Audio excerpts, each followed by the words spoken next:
The sky above Smolensk burned like a furnace. The clouds weren't clouds anymore. They were smoke, ash, and fire stitched together by the endless trails of tracer rounds. Lieutenant Alexei Voronov had seen skies like this for a year straight, and every time it looked less like heaven and more like a wound. His Yak-1 shook as a line of 20mm shells passed under his left wing. The vibration ran up through the control stick, into his hands, into his bones. He kicked the rudder and rolled. Behind him, a Messerschmitt Bf 109 howled past, black cross gleaming against the sun. "Come on, you bastard," Voronov muttered, voice dry. He pushed the throttle to full and pulled hard left. The Yak responded with a cough, then a deep metallic growl. Oil pressure was dropping, temperature spiking. His altimeter spun, 2,000 meters and falling. The fight had begun 15 minutes earlier above the Dnieper River, where 3 Soviet Yaks had intercepted a German bomber group heading east. The bombers had been easy targets until the escort arrived. 6 Messerschmitts climbing fast, slicing through the formation like knives through paper. 2 of Voronov's comrades went down in the first pass. The third vanished in smoke. Now it was just him. He looked around. Empty sky. Only the static in his headset and the faint smell of burning rubber from somewhere behind the panel. He'd taken a hit. He knew it before he saw the black smear trailing behind his tail. The oil line must have gone, maybe a coolant leak. The engine would seize in minutes. His only hope was altitude and luck was running out fast over these fields. Voronov cut the throttle and listened. The roar dropped to a low hum, then a cough, then silence. The propeller froze. He was gliding now, the world reduced to wind and gravity. Below him stretched the endless forests of western Russia, dark, dense, impenetrable. No fields, no clearings, just trees. He spoke to no one. The radio had been destroyed in the first burst, but habit made him whisper, "This is Red 2. Engine failure. Altitude 800, searching for ground." It felt wrong, the stillness. For a year, his life had been noise, engines, bombs, shouting, dying. Now there was only the sound of air and the slow heartbeat in his throat. He leaned forward, scanning the ground. Somewhere below, a line of smoke cut through the trees. He blinked. Not smoke, steam. A railway. German supply lines ran like veins through the forest, feeding the front. If he could glide close enough, maybe crash beside it, maybe survive. He dropped lower. The trees rose to meet him, green and endless. Then, through a break in the canopy, he saw movement, a column of gray cars, long and heavy, rolling east. A train. He banked right for a better look. The train stretched for nearly a kilometer. Flat cars, boxcars, a few tanks strapped down with chains, black crosses painted on the sides. A supply convoy heading straight toward the Eastern Front. For a heartbeat, the idea was just a flicker in his head, a wild, stupid thought. Then it became the only thought that made sense. If I land near it, they'll shoot me. If I land behind it, I'll be trapped. If I land on it... His mouth went dry. The altimeter read 400 meters. Too high to jump, too low to think.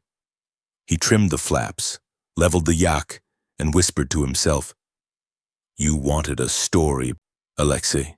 Here it is." He aimed for the flat cars. Long, open, stacked with barrels and crates. The perfect runway if your runway was moving 60 kilometers an hour. He lined up. Wind screamed past the canopy. The edges of the cars blurred together. He could see men, tiny ant-like figures walking between the cars. One of them looked up, pointed. Then came the glint of a rifle muzzle. Too late. He cut power completely, locked the stick, and braced. The Yak hit metal like a hammer, striking an anvil. The first impact shattered the landing gear. The second tore the propeller clean off. The third slammed his head against the sight glass and sent him into darkness. When he woke, the first thing he noticed was movement. The world was rocking beneath him. The sky overhead was blue again. and the steady rhythm beneath his back wasn't the hum of an engine. It was wheels on rails. The Yak was wedged between two crates, smoke still rising from the cowling. The wing was gone, ripped off by the impact, but somehow the fuselage had stayed on top of the car. He was alive, bleeding from a gash across his temple, but alive. He sat up slowly. The air smelled of oil and burnt metal. The train was still moving fast, and through the gaps in the crates he saw soldiers, German infantry, running along the cars toward him. He checked his holster. Empty. The pistol must have flown out during the crash. He felt around. The emergency knife was still strapped to his thigh. He pulled it out and pressed his back against the wreckage. The first German appeared, climbing onto the car from below, rifle ready. He shouted something, "Halt!" and stepped forward. Voronov threw the knife. It hit the man in the throat. He dropped instantly, clutching at his neck. The rifle clattered across the metal floor. Voronov grabbed it before it slid off the edge. Another soldier shouted. More footsteps. 2 this time. He dove behind a crate as bullets sparked off the fuselage, the air filled with the smell of gunpowder and diesel. He fired twice without aiming. One fell. The other ducked, then yelled something toward the front of the train. "They'll stop the train," he thought. "I'll be surrounded." He had seconds to decide. Stay here and die or move forward. The Yak was dead. His map and radio were gone. The only thing alive in this metal beast was the train itself. He looked ahead. 6, maybe 7 cars to the locomotive. If he could get there, he could stop it or drive it. He climbed down the side, boots scraping metal, and dropped onto the coupling below. The world became noise again. Steam, wheels, shouts, gunfire. He crawled under the next car, rolled to the far side, and pulled himself up. Every movement hurt. His ribs felt cracked, his vision blurred from blood loss. But he kept going. By the 4th car, his luck began to run thin. A German officer spotted him from above, screamed, and aimed a pistol. Voronov grabbed a wrench from the cargo bed and hurled it. It hit the man square in the face. The officer fell backward, silent. He kept moving, crawling across the roofs, crouched low, every step a fight to stay upright on the swaying train. The heat from the engine grew stronger. Steam drifted across his face. He could see the locomotive now. Black, massive, spitting fire into the wind. Almost there. Then a voice behind him. "Ruski!" He turned. A soldier stood 2 cars away, submachine gun raised. Voronov fired first. The rifle clicked, empty. The German smiled. For a heartbeat, they stared at each other. 2 men on a moving mountain of steel surrounded by fire and speed. Then Voronov jumped. He tackled the German at full force. They crashed onto the roof, rolled once, twice, until the edge of the car dropped away beneath them. Voronov grabbed the side rail, hanging by one arm. The German didn't. His scream was swallowed by the wind. Voronov pulled himself up. His hands were shaking. The train whistle blew, a long, angry wail that sounded almost alive. He ran the last meters to the locomotive and climbed down to the narrow ledge beside the cab. Inside, 2 men, an engineer and a guard, were shouting over the noise. He didn't think. He just moved. He swung through the window, kicked the guard in the chest, grabbed the engineer by the collar, and slammed his head against the panel. Sparks flew as the train lurched. One of the levers snapped and steam filled the cab. Voronov coughed, found the brake, and pulled. The wheels screamed. Metal tore against metal. The world tilted. The train slowed. Slower, slower. Finally, it groaned to a halt in the middle of the forest. Silence again, broken only by the hiss of cooling pipes. He collapsed against the control panel, breathing hard. His hands were shaking too much to reload. Outside, he could hear shouts from the rear cars. They'd regroup soon. He had maybe 5 minutes before they reached him. He looked east. The sun was already setting behind the trees. Smoke rose faintly from the horizon, the front lines. He smiled bitterly. Home's that way. He found the throttle again, shoved it forward. The locomotive groaned, wheels grinding, but it moved, slowly, then faster. He didn't know where the tracks led. He didn't care. Every turn of the wheels brought him closer to the sound of Russian guns. He sat there, one hand on the controls, the other pressing against the bleeding cut on his temple. The smell of coal filled the cabin. The wind was warm. For the first time in a year, Lieutenant Alexei Voronov felt like he was going home. The train pushed through the twilight, hammering eastward into the forest. Every few seconds, Voronov checked the horizon for movement. Nothing but trees, smoke, and the dying light of the sun. He wiped his face with his sleeve. Blood and soot smeared across his cheek. His uniform was torn, his fingers raw, but he couldn't stop now. The controls shuddered beneath his hands, the speed gauge trembled around 80 kilometers an hour. Too fast to jump, too slow to outrun pursuit. He didn't have to wait long. The first sign came from behind. A faint vibration through the rails, a change in the rhythm that only a man who'd lived in machines could feel. Another train, closing in. He leaned out the side window. Through the smoke, he saw the glint of metal on the curve behind him. Another locomotive, smaller but faster. At least 3 flat cars, one carrying what looked like an anti-air gun. "Of course," he muttered. "They won't let their cargo just drive away." He shoved the throttle forward. The engine roared like a dying bear, coughing steam. The speed needle jumped to 90, then 95. Every bolt and rivet in the cab seemed to shake loose. Branches whipped past the windows, sparks showered from the wheels. The track curved north, hugging a ravine. Below, a river flashed like a blade. A burst of tracer fire tore through the trees to his left, bright orange, arcing high. He ducked instinctively. The next burst slammed into the tender behind him, shattering wood and spraying coal dust through the air. The Germans had opened fire. He grabbed the brake lever, yanked it halfway, and felt the entire train shudder. The couplings screamed. Cars slammed into each other. The noise was unbearable. He released, counted 2 beats, and pulled again. The rear cars began to sway, just enough to rattle the pursuers. He risked a glance back. The following train had slowed to avoid derailment. A few cars behind him were burning now. The fuel barrels he'd clipped with his flare pistol earlier had ignited again. Fire trailed behind the convoy like a comet's tail. But it wouldn't hold them forever. He needed to disappear.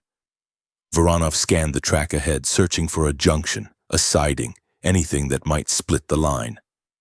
Nothing. Just trees and endless rails. Then far ahead, a glimmer of open land, a rail yard or maybe a refueling station. He slammed the whistle lever twice, hoping to startle anyone ahead off the tracks. The sound blasted through the forest, deep and metallic. As he approached the clearing, he saw what he'd hoped for. A switch track leading east, partially overgrown, probably unused. If he could throw the lever, he could divert the train, vanish into the woods. But someone had to pull it manually. He checked his revolver, 1 bullet left. He took a deep breath, jammed the brake to half, and leapt from the cab. The ground hit him like a hammer. He rolled, dirt and gravel tearing through his jacket. The world spun. He forced himself to his knees, ears ringing, vision swimming. The train thundered past, the engine screaming as it dragged the heavy cars behind it. He staggered toward the switch. The lever was rusted, half buried in mud. Behind him, the German train was closing fast, lights cutting through the trees. He threw his weight onto the handle. It didn't move. He kicked it, cursed, then grabbed a length of broken rail and jammed it under the mechanism. The lever gave with a metallic shriek. The track split. He stumbled back just as his train hit the junction. The locomotive jumped the siding, sparks flying. For a moment he thought it would derail, but it held. The cars followed, swaying violently but staying upright. He watched the German engine round the bend and roar straight past, following the main line. Voronov fell to his knees, laughing, gasping for breath. He'd done it. Then he realized the sound behind him hadn't stopped. The rest of his own train was still coming. He ran. The wheels screamed as the cars ground across the switch. The last wagon clipped the junction, wobbled, and spilled its load of crates onto the gravel. One exploded, ammunition judging by the blast. The shockwave lifted him off his feet. When he landed, the world had gone silent except for the crackle of fire. Half the train was derailed now, but the engine, his engine, was still upright, smoke billowing like a volcano. He dragged himself up, limped to the cab, and climbed inside. The heat was unbearable. Steam hissed from every joint. The engineer's gauges were smashed, but the throttle still worked. He pushed it gently. The train groaned and began to crawl forward along the overgrown siding, vanishing into the forest. He didn't know how long he drove. Minutes, hours, maybe a lifetime. The forest swallowed everything. The gunfire faded. All that remained was the sound of the rails beneath him, steady and rhythmic like a heartbeat. At some point he realized he was bleeding badly. His sleeve was soaked. He tore a strip from his scarf and tied it around his arm. The motion made him dizzy. He reached into the engineer's satchel and found a flask. Brandy. German issue. He drank without hesitation. It burned like fire, but the warmth steadied his hands. The track narrowed, began to slope downhill. Through the trees he saw the glow of lanterns, campfires maybe, or an outpost. He slowed, peering through the smoke. Wooden huts, a water tower, 2 trucks parked beside a loading platform. German soldiers, maybe 20 of them, laughing, drinking, oblivious to the engine rolling silently toward them with no lights on. He pulled the brake to a crawl. The plan formed in his head before he could question it. He could stop and hide, or he could make sure no one ever followed this line again. He reached for the firebox shovel, scooped a load of burning coal and tossed it onto the pile of oil drums stacked beside the cab. Flames leapt high. He pulled the throttle one last time and jumped. The locomotive roared through the clearing like a demon, dragging fire behind it. Soldiers shouted, stumbled, scattered. Then the engine hit the oil drums. The explosion ripped the night apart. The shockwave threw him into the ditch. For a moment there was no sound at all, just a bright orange wall where the camp had been. Then the echo rolled through the forest like thunder. He lay there, staring up at the stars. His ears rang, his ribs hurt, but he was still alive. Somewhere in the distance, the faint rattle of small arms began again. Soviet guns far to the east. The front. He laughed weakly. Almost there. He crawled out of the ditch, limping eastward. The forest smelled of smoke and pine. Behind him, the wreck burned like a funeral pyre. Ahead, the sky glowed faintly with the promise of dawn. He followed the rails, step by step, until they disappeared into the mist. By dawn, the forest had turned silver with fog. The air was cold, heavy, and still. Voronov walked along the tracks, his boots crunching on frost and gravel. Every step echoed like a gunshot. He was lightheaded from blood loss, starving and barely upright. The crash had torn most of the insignia off his uniform. Without them, he looked like a scavenger in a stolen jacket. The smoke from the explosion still drifted behind him in a dark column.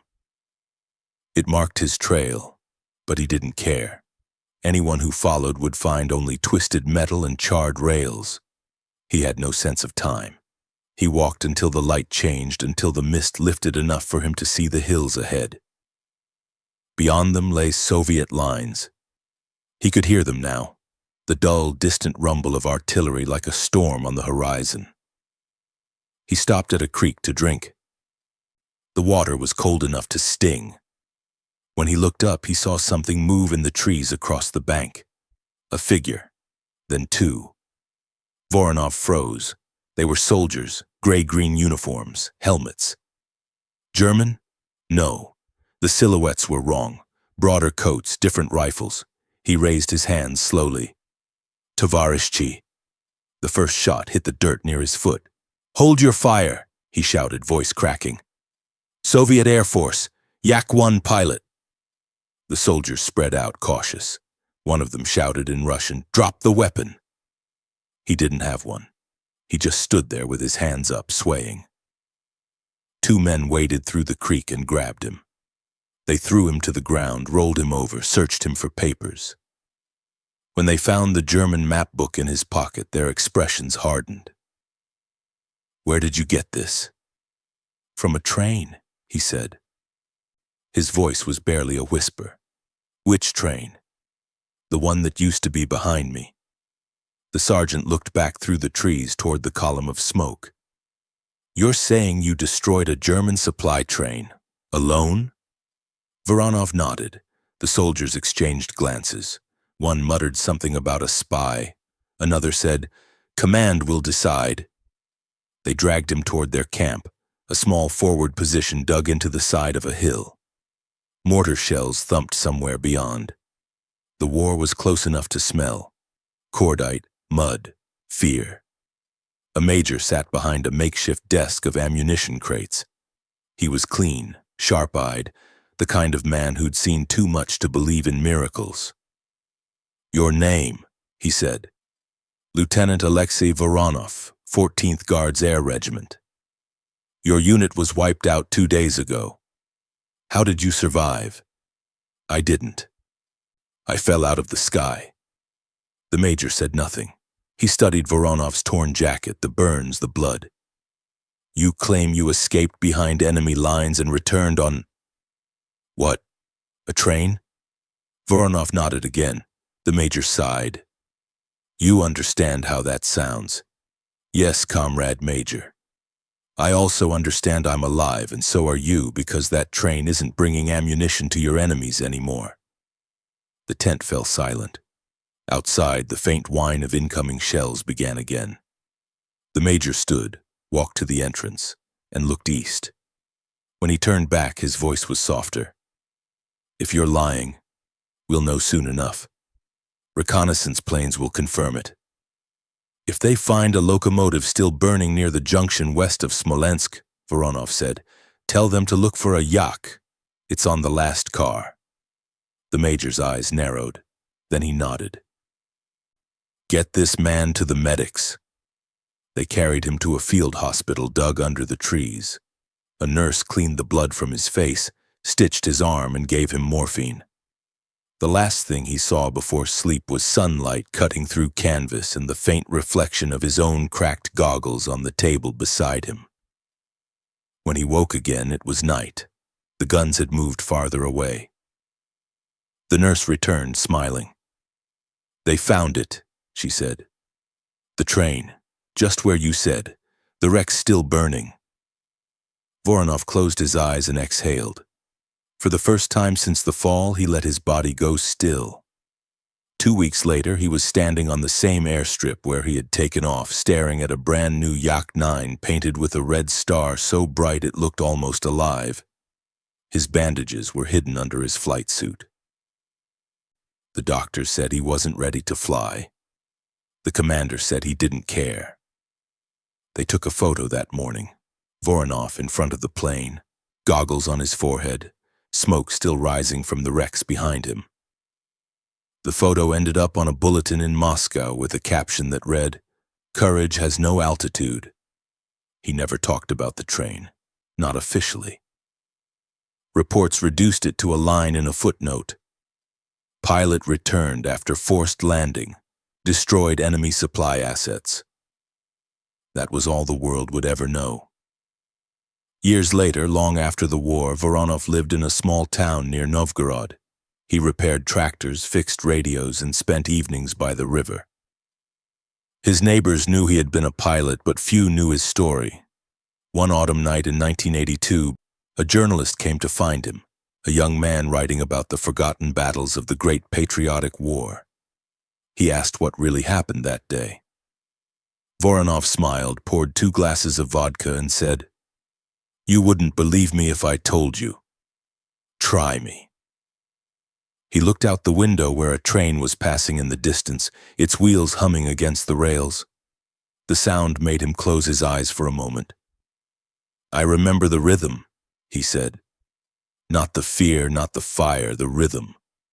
When I was gliding down, I heard it before I saw it. That sound told me I wasn't done yet." The journalist asked what kept him going out there, alone, surrounded by enemies. Voronov thought for a long time. "You learn something in war," he said. "Engines stop, radios die, compasses lie. But motion is life. As long as something moves, train, plane, even just your heart, you keep going. You don't stop." He handed the young man the glass. "That's all survival ever is. Keep moving." The journalist never printed the story. The editors said it sounded like fiction. But the tape survived, and in the recording just before it ends, you can hear a faint rumble. Distant, metallic, steady. A train passing through Novgorod at midnight. The sound that once carried a dying pilot home. That night in 1942, the forest burned, the tracks twisted, and the war rolled on. But for one man, the rails had already done their work. They had carried him out of hell, back into the sound of life. He landed where no one ever should have, and somehow that's why he made it home. Why he